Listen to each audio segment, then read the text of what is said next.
Hey, it's Samira from Pilgrim's Progress. I've got a review for you today. I'm reviewing some clothes from the brand Doen. It's a really beautiful brand, it looks like. This is my first time ordering from them, so I'm excited to show you what the clothes look like in real life. I think it's a brand I heard about from a YouTube channel or maybe a blog or possibly, honestly, like maybe an Instagram ad.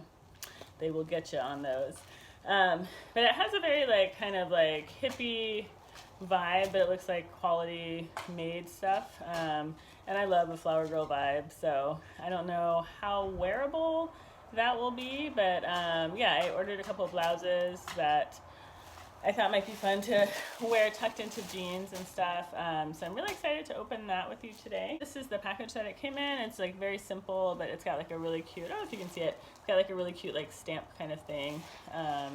And yeah, so I'm excited to review that.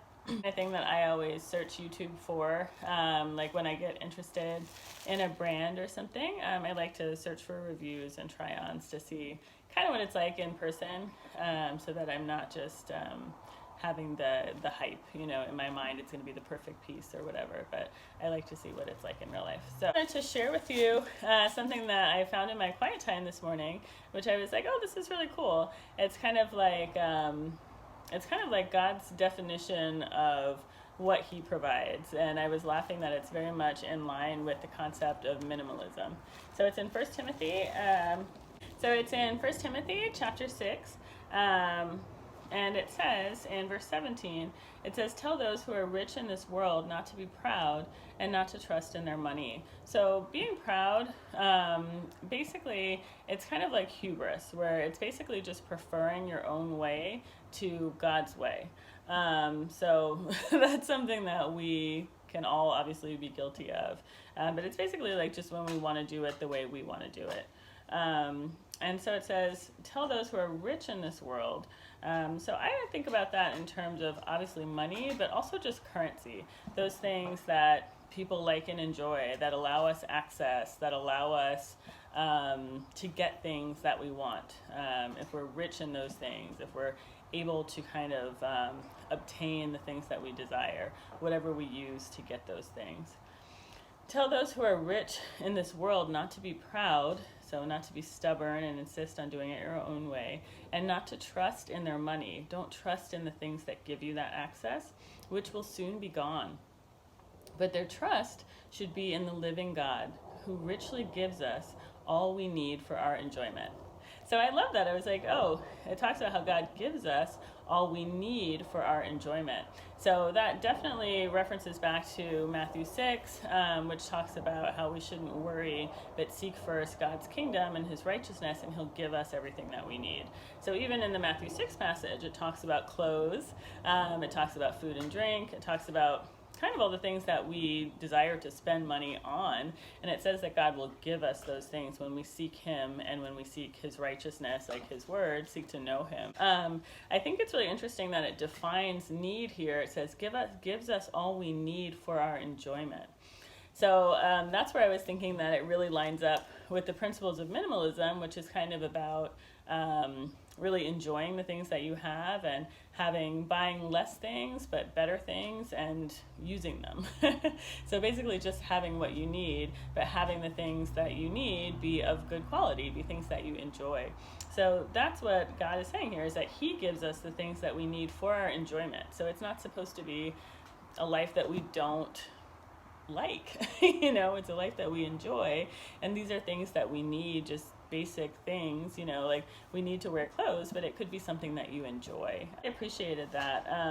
But yeah, I'm going to use that scripture and the surrounding passage as the theme for my channel, but I just wanted to share that with you because I thought maybe somebody else would enjoy that as well. So that was 1 Timothy 6 verses 17 and actually just verse 17. 1 Timothy 6, 17. So anyway, so here's a little like dust bag kind of thing that this comes in. And so Doen, again, I'm not sure if I'm pronouncing that correctly. I've only ever read it. I don't think I've heard anybody say it out loud. But, so let's see. I think I ordered 4 tops.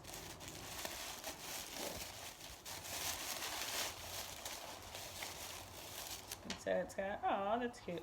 It's got the little invoice or whatever, and so it says, Natalie, thank you. That's very cute. So I guess that's who packed it. And then they have like a little card. They have a little card. Yeah, so it's very poetic. Like, that's kind of their vibe, is like very poetic, basically. So I always love that. And I used to have a lot of great vintage dresses and blouses that are kind of that like India cotton vibe. Ooh, beautiful.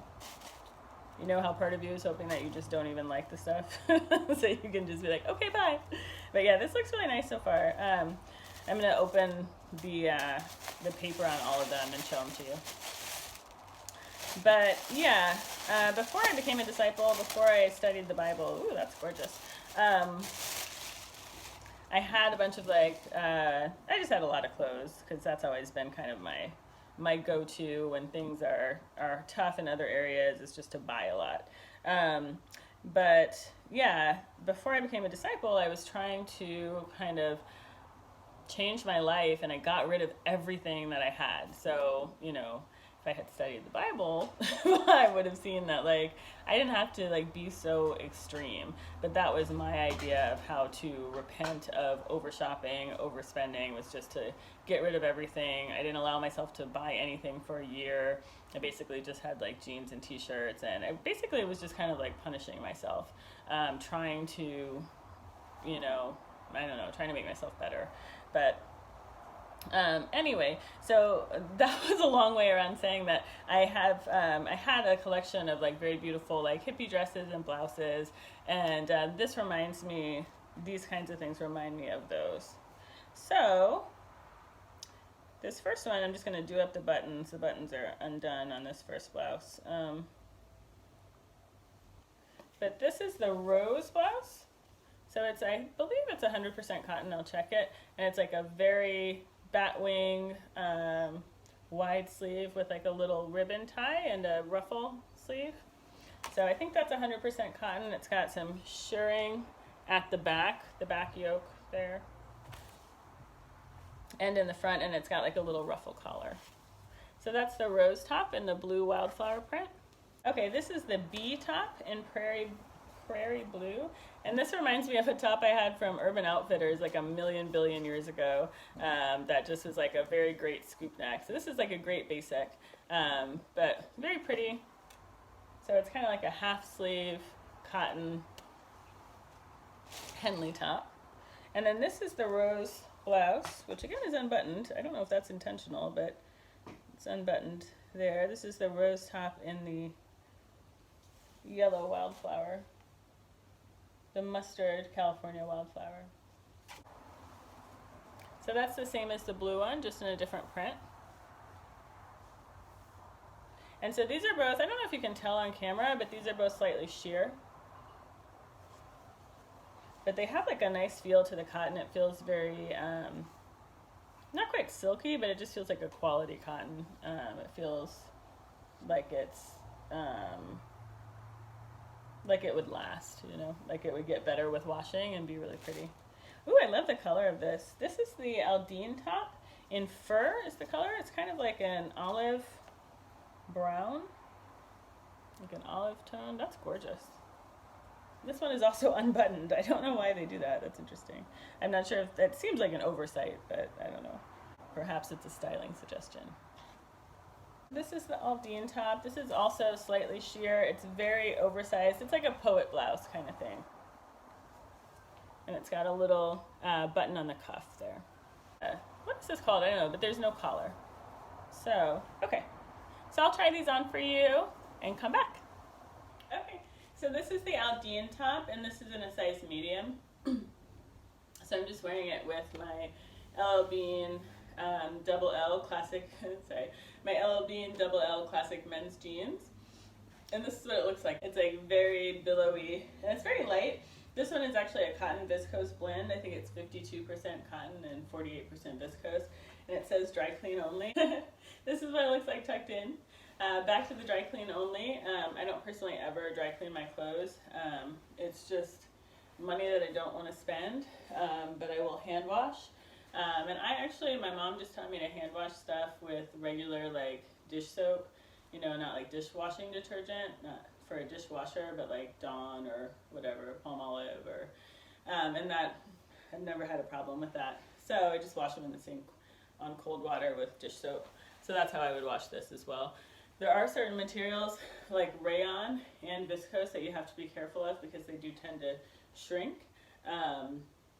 But yeah, if you hand wash it and don't leave it in the water too long and just roll it up in a towel and hang it to dry, you should be fine. So this is very pretty. I like it tucked in. It's just like your classic poet blouse. And this is the rose top in the mustard wildflower. This one is a medium. I think you can see the sheerness a little bit more. It's a really beautiful print and it feels nice on. It's a nice light. I thought it was 100% cotton, but this is also a cotton viscose blend, which there's nothing wrong with that. But I would prefer it if they were all cotton just because I feel like that would wear better. I could be wrong, but I feel like viscose is a little bit of a tricky fabric and it can kind of just change over time. So I do like the ties on the sleeve. It's really cool. So this one has a little more, that Aldine top is like kind of a classic poet blouse with just a very oversized, just wide fit. This one's got a little sleeve detail where you can kind of untie the sleeves. And it has more of like a, not quite a 3/4 sleeve and not quite a 7/8 sleeve, but like a bracelet sleeve kind of situation. So there's that. This is also more fitted at the hip. It's actually almost like pulling a little bit across my hips in the medium. And so that's probably, I probably wouldn't wear it out for that reason, but I'll show it to you tucked in too. So that's this blouse tucked in, which is really how I think it's kind of meant to be worn. That's how I would wear it. And it's very pretty. It's that, my puppy's like chewing up our rug over here. But yeah, it's very pretty. It's just like a very like relaxed boho kind of look. And yeah, like just like a relaxed, elegant. So I like that a lot. I feel like the fabric is a little light for the retail price.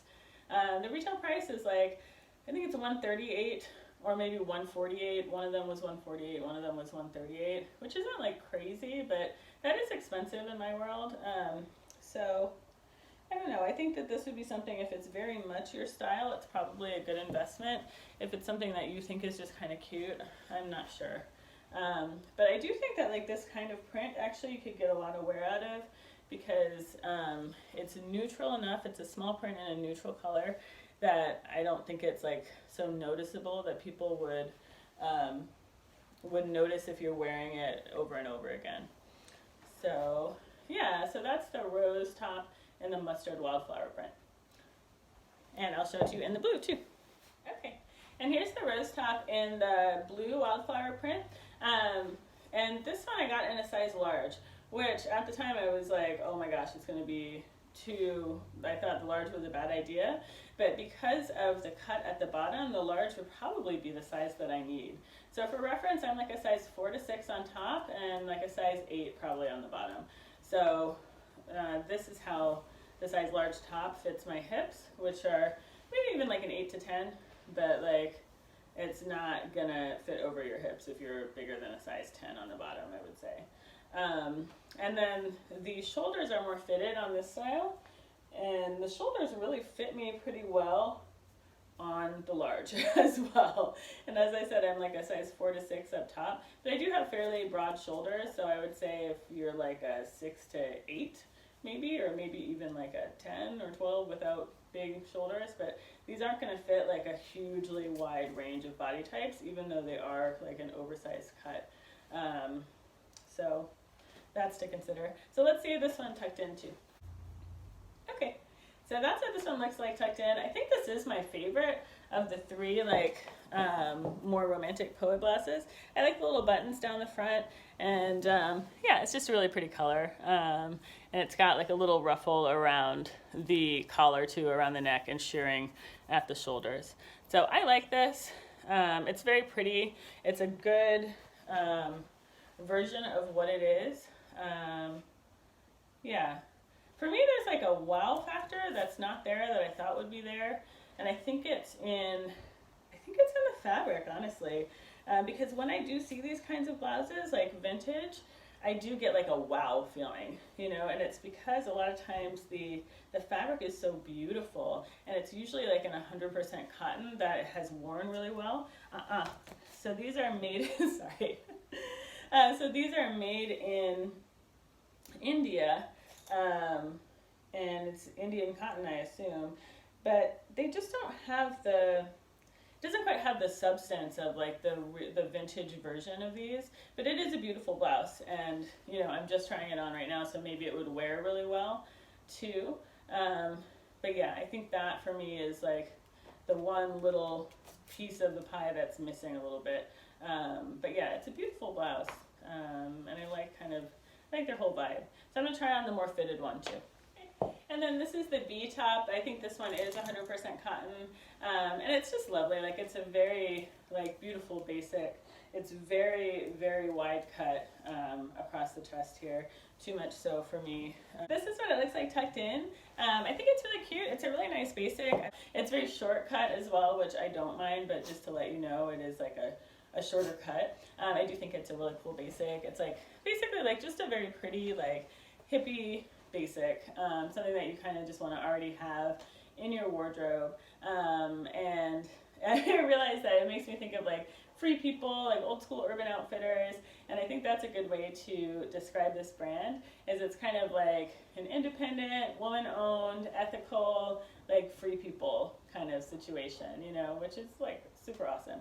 So if you like that kind of romantic, dreamy vibe, this is a great source for that. So I hope that's helpful, and please drop any comments below if you have experience with this brand, or if there's other brands too that you would like for me to review. I would love to hear about that too. And yeah, thanks again for watching, and I'll see you next time. Bye!